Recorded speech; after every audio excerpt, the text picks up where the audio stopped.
Hello guys! Nandito kami sa Supersal. Namimili. O, ayan. Ang aking partner in crime.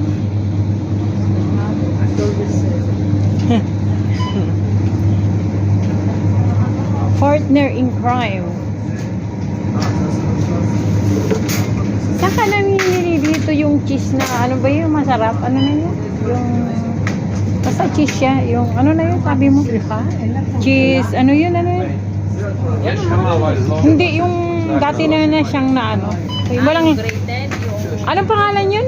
Hindi, may masarap yung binibili mo na yun. Ayun! Kasi yung binibili ng anak, walang, hindi ko nalalasahan ka mo. Ba't gano'n? Hindi rin yun? Hindi siya ganun kasarap yung cheese natin, na. Ito, ginagalagay din nila sa ano ito.